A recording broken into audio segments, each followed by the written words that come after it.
శ్రీ గురుభ్యో నమ. శ్రీపాదరాజం శరణం ప్రభాచే, శ్రీపాదరాజం శరణం ప్రభాచే. స్వామివారి యొక్క సన్నిహితము నాకు ఉండటము ఏ పూర్వజన్మ సుకృతం కావచ్చు. నీ గతంలో స్వామి దత్తాత్రేయుల రూపంగాను శ్రీపాద వల్లభుడు రూపంగా ఉన్నప్పుడు ఆయన నేను ఏమైనా సేవ చేసి ఉండొచ్చు. అందుకే అటువంటి ఈరోజు ఇక్కడ శ్రీపాద వల్లభుడు అంటే ఎవరో తెలియకుండా శ్రీపాద వల్లభుడిని ఇక్కడ మేడి చెట్టు వేసుకోవటము, ఇక్కడ నిర్మించుకోవటము, శ్రీపాద వల్లభుడికి సంస్థానంగా ఏర్పాటు చేసుకోవటము, త్రిమూర్తులు దత్తాత్రేయుడు స్వరూపమైన దత్తాత్రేయుడు, అలాగే శ్రీపాద వల్లభుడు, శ్రీ నరసింహ సరస్వతిని ఇక్కడ ఏర్పాటు చేసుకోవడం జరిగింది. ఆయన యొక్క అనుగ్రహంతో నిత్యం కూడా నాకు అవి చేయండి ఇవి చేస్తూ నన్ను ముందుకు తీసుకెళ్తూ ఉంటారు శ్రీపాద వల్లభుడు. మనసు బాగోలేనప్పుడు కానీ ఆనందంగా ఉన్నప్పుడు కానీ స్వామివారు మాట్లాడుతూ ఉంటారు. అనేక వీడియోలో చెప్పడం జరిగింది. నాకు కమలాత్మదేవి యొక్క మంత్రాన్ని ఉపదేశించుకోవడం వల్ల లక్ష్మీదేవి అనుగ్రహం ఉండడం వల్ల మన సంస్థానం బాగుపడుతుంది, అభివృద్ధికి వస్తుంది అని చెప్పడంతో ఈ కమలాత్మదేవి యొక్క మంత్రాన్ని ఉపదేశించుకున్నాను. అప్పుడు అడిగాను స్వామి మీ మంత్రమే ఉచ్చరిస్తే సరిపోతుంది కదా అంటే ఆయన చిరునవ్వు నవ్వుతూ కమలాత్మదేవి మంత్రాన్ని ఉపదేశించుకోమని చెప్పడం జరిగింది. మీ అందరికీ తెలుసు, గత వీడియోలో కూడా చెప్పడం జరిగింది, కేవలం ఒక 5-6 సంవత్సరాల బాలుడుగా మాత్రమే నాకు దర్శనిస్తూ ఉంటారు స్వామివారు. ఆ దర్శనం అన్నది ఆ భాగ్యం ఎప్పుడు కలుగుతుందా అని ఎదురు చూస్తూ ఉంటాను. అటువంటి భాగ్యము నిన్న హోలీ పండుగ నాడు ఉదయము ఆ దర్శనం అవడం జరిగింది. ఆ దర్శనం ఏ రకంగా జరిగిందంటే, నేను ఉదయాన్నే బ్రహ్మముహూర్తానికల్లా వచ్చి లక్ష్మీదేవి జయంతి అని హోలీ పండుగ నాడు అమ్మవారికి ప్రత్యేక పూజలు చేద్దామని బ్రహ్మముహూర్తం కల్లా నేను ఆలయానికి వచ్చేసరికి దూరం నుంచి గేటు తీయటం ఒక దూరం నుంచి పిల్లవాడు నవ్వుతూ కనపడ్డాడు. నేను అనుకున్నాను అనమాట. చాలా ఆనందం కలిగింది, స్వామి ఇప్పుడే పిల్లవాడు వచ్చేసాడన్నమాట అని. అందుకే నా భార్య కూడా శ్రీపాద వల్లభుని పిల్లవాళ్ళ అంటే కొడుకులా భావిస్తూ ఉంటుంది. వెంటనే నేను ఆయన దగ్గరికి వెళ్తూ ఉంటే ఆయన గంతులు వేసుకుంటూ గుడి చుట్టూ తిరిగేస్తున్నాడు. ఎంత ఆనందంగా ఉన్నారో నిజంగాను. ఆ జటాజోటంగా ఉన్న ఆ యొక్క శిఖ కానీ చిన్న పిల్లవాడికి అంతా ఇదా పాపం ఎలా మోస్తున్నాడా అని అనుకున్నాను నేను. కాళ్ళు కందిపోతాయేమో ఈ నేల మీద పరిగెత్తుతున్నాడు స్వామి అని అనిపిస్తున్నాడు. నిజంగా ఆ స్వామి నేను ఏం చేశానో నాకు తెలీదు, ఎందుకు నాకు ఆయన దర్శనం అవుతున్నారో నాకు తెలియదు. నిజంగా ఇప్పటికీ ఆ నవ్వు నాకు కుటుంబాలాడిపోతుంటుంది నాకు కంటికి. ఆ నవ్వు లేకపోతే నా జీవితం ఏమైపోతుందో అనుకుంటూ ఉంటాను. ఆ చిరునవ్వే పూర్ణమి వెన్నెల్లో వచ్చిన కన్నా 1000 రెట్లు ఎక్కువగా ఉంటుంది, నా జీవితాన్ని ప్రసాదిస్తున్నది ఆ శ్రీపాద శ్రీవల్లభుడు. ఆ హోలీ పండుగ నాడు స్వామివారు దర్శనం ఎప్పుడైనా ఎంతంటే ఒక 2 నిమిషాల నుంచి 3 నిమిషాలు మాత్రమే నాకు దర్శనం ఇస్తూ ఉంటారు. అక్కడితో నా జీవితం ఆగిపోతుందే బాగుంటుందేమో అనిపిస్తుంటుంది నాకు. అంత ఆనందకాయంగా ఉంటుంది నా జీవితం. ఆ విధంగా శ్రీపాద వల్లభుడి దర్శనం హోలీ పండుగ నాడు జరిగింది. చాలామంది చెప్తూ ఉంటారు, స్వామి మేము ఎన్నో సిద్ధమంగళ సూత్రాలు చదివాం, ఎన్నో ఈ శ్రీపాద చరిత్ర అమృతం చదవడం జరిగింది, పిఠాపురం వెళ్ళటం జరిగింది, గనగాపురం వెళ్ళటం జరిగింది, మాకు అనుగ్రహం కలగలేదేంటి అని.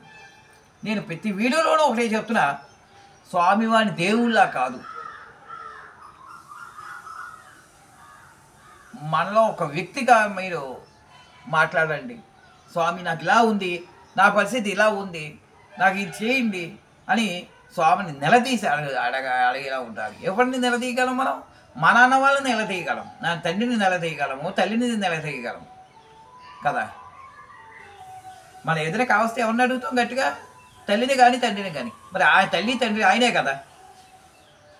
మీరు ఎందుకు నాకు చేయరు ఇది అని నిలదీస్తే, నిలదీయమని ఏదో తప్పుగా అనుకోకండి. ఎందుకంటే మన అనే వ్యక్తి మీద హక్కు ఉంటుంది, హక్కు చదువులు ఉంటాయి. చదువు ఉంటే మనలో ఒకటి. అందుకే నేనేమంటున్నానంటే ఆ చనువు ఎక్కువ ఏర్పాటు చేసుకోవాలి శ్రీపాద వాళ్ళ పట్టు. మనమంతా కూడా ఏం చేస్తాం, ఒక మాయలో ఉండిపోతున్నాం. ఎలా అంటే సిద్ధమంగళ సూత్రం చదివితే ఆ పారాయణ మాయలో ఉండిపోతాం. ఎవరో ఒకరు చెప్తారు మళ్ళీ ఈ శ్రీపాద వాళ్ళ చరితామృతంలో పలానా అధ్యాయం చదవచ్చు, మళ్ళీ అదే అధ్యాయంలో అదే ఒక మాయలో ఉండిపోతున్నాం. లేకపోతే గనగాపురం వెళ్ళి 5 రోజులు ఉండాలి, అక్కడ ఉంటే బాగుంటుంది పరిస్థితి అని. నీవు నీ పనులు మానుకొని, నీ వ్యాపారాలు మానుకొని, నీ అభూతు మానుకొని స్వామివారి దగ్గర ఉండటం వల్ల ఏంటి ప్రయోజనం? నీవు ఎలా అయితే ఆర్థికంగా నష్టపోతుంటే ఆర్థికంగా నిలబెట్టడానికి ట్రై చేస్తూ స్వామివారిని స్మరిస్తూ ఉండాలి. అదే చెప్తున్నాను, ఆయనతో చదువు పెంచుకోండి. నీ ఇంటి పక్కవాడే కదా నీకు అప్పిచ్చేది, నీ ఇంటి పక్కవాడే కదా నేను ఆదుకునేది, నీ ఇంట్లో వాళ్ళే కదా. మరి నీ ఇంట్లో వాళ్ళే కదా శ్రీపాద వాళ్ళు. ఇప్పుడు అలా అనుకుంటే నీకు ఎందుకు ఆదుకోడైనా? కాబట్టి స్వామిని పూర్తిగా కూడా నీలో లీలనం చేసుకో.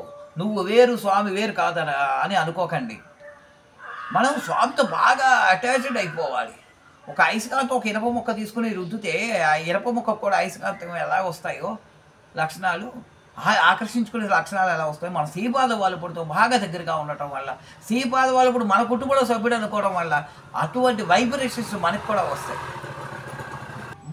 అలాగా అటువంటి ఆకర్షణ శక్తిని మీద పెంచుకో. మనం ధ్యానం చేసుకుంటూ కళ్ళు మూసుకు కూర్చుండిపోతుంటే స్వామివారు ఎక్కడైనా పక్కకు పట్టుకోసం మూట పడేస్తున్నారేమో, ఆయన మనకి ఏదైనా పొందుపరుస్తున్నారేమో, ఆయన ఏదో ఒక రూపంలో మనకి ఏదైనా సందేశం ఇద్దాం అనుకున్నారేమో.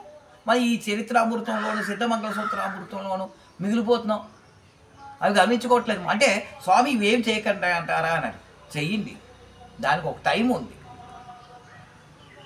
నీ సంసారాలు, నీ బాధలు, నీ వ్యాపారాలు, నీ ఉద్యోగాలు అన్నీ వదులుకొని చేయకండి.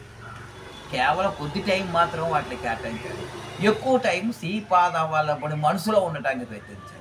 శ్రీపాద వాళ్ళప్పుడు మనసులో ఉన్నారనుకోండి, మనం ఏ పనైనా చేయొచ్చు కదా. శ్రీపాద వాళ్ళు ఎక్కడో ఉన్నాడు అనుకోండి, అక్కడికి వెళ్ళడానికి కొంచెం టైం కేటాయించాలి. అలా అవసరం లేదన్నాడు. శ్రీపాద వాళ్ళప్పుడు భక్తులు ఎవరికి అంత అవసరం లేదు, ఎందుకంటే ఆయన నీ మనసులో ప్రతిష్ఠ చేసుకో, అప్పుడు ఆయనకు వచ్చేది టైం కేటాయించక్కర్లేదు. అది నేను పదే పదే చెప్తున్నాను. మన కుటీరముల ద్వారా, ఈ ఆశ్రమాల ద్వారా, లేకపోతే పీఠాల ద్వారా తిరగటం వల్ల ప్రయోజనం లేదు. తిరగండి, కొంతవరకు మంచి పాజిటివ్ వైబ్రేషన్స్ వస్తాయి, చాలా సంతోషం. అది ఎప్పుడు తిరగాలి? నీకు ఆర్థికంగా డబ్బు ఉన్నప్పుడు, నీకు కొద్ది టైము ఖాళీగా ఉన్నప్పుడు మాత్రమే తిరగండి. అంతేకాని ఆర్థికంగా డబ్బు లేదు, అప్పు చేసి గనగాపురం వెళ్ళావు, స్వామివారు చంప చిల్లు అనిపిస్తారు. ఎందుకంటే అప్పు చేసి వస్తే ఆయన ఒప్పుకోడు. అలాగే నీ ఉద్యోగాలు ఉన్నాయి, నీ యొక్క బాధ్యతలు ఉన్నాయి, అవన్నీ వదులుకొని గనగాపురం ఉండండి. వచ్చానుకో స్వామివారు విపరీతంగా కోపపడి నేను తగులు కొడతాను. మనసు ప్రశాంతంగా ఉండటానికి ఉన్నప్పుడు, ఖాళీగా ఉన్నప్పుడు మాత్రమే శ్రీపాద వాళ్ళని దర్శనం చేసుకోవడానికి వెళ్ళాలి. ఎందుకంటే ఆయన ఎప్పుడు నిత్యం కూడా దర్శనం చేసుకునే భాగ్యం, ఒక మార్గం ఒకటి చెప్తున్నాను మీకు, వినండి. రోజు మనకు కనపడిపోతారు శ్రీపాద వాళ్ళని. అదేంటంటే మన ఇంట్లో ఒక సభ్యుడిగా భావించండి. మన మనసులోనే ఉన్నాడని పదే పదే అనుకోండి. నమ్మకం, ప్రతి మనిషి జీవితంలో నమ్మకమే ముఖ్యమైన పాత్ర. శ్రీపాద వల్లభుడు నాలో ఉన్నాడనే నమ్మకం నీకు ఉన్నంత వరకు శ్రీపాద వల్లభుడు నీతోనే ఉంటారు. ఈ పీఠములు ఇక్కడ చూడండి, నేను పెద్ద భక్తుడిని కాదు, ఇక్కడ శ్రీపాద వల్లభుడు అని చుట్టుపక్కల ఎవరికీ తెలియదు. మరి ఇక్కడ నాకు పదే పదే శ్రీపాద వల్లభుడు దర్శనం ఎందుకు అవుతున్నది? బాలుడిగా ఎందుకు దర్శనం అవుతున్నాడు? నేను అనుకోవడం ఏంటంటే, నేను నా యొక్క ఏదైతే ఇది ఉందో ఆలోచన బాలుడుగానే కనపడిపోయాడు నాకు. ఎందుకంటే పిఠాపురంలో బాలుడిగానే కదా దర్శనం ఇచ్చేది, ఆ తర్వాత గనగాపురం వెళ్ళిపోయాడు కదా ఆయన. అందుకని నాకు ఇక్కడ బాలుడుగా మాత్రమే దర్శనం ఇస్తాడు ఆయన. కాబట్టి అందరూ కూడా మనస్ఫూర్తిగా శ్రీపాద వల్లభుడిని మీలో లీలనం చేసుకోండి. శ్రీపాద వల్లభుడి యొక్క దర్శనం అవడానికి ప్రయత్నించండి. అలాగే చాలామంది కొన్ని విషయాలు అడుగుతున్నారు, కర్మ ఫలాలు ఎలా పోవాలి, అలా కర్మ అంటే ఏంటి అని. అది నెక్స్ట్ వీడియోలో ఈ కర్మ గురించి, కర్మ యొక్క ఫలాలు అవి ఎలా పొందుతాము అని వాటి గురించి నెక్స్ట్ వీడియోలో చెప్పుకుందాం. జయ గురుదేవ దత్త.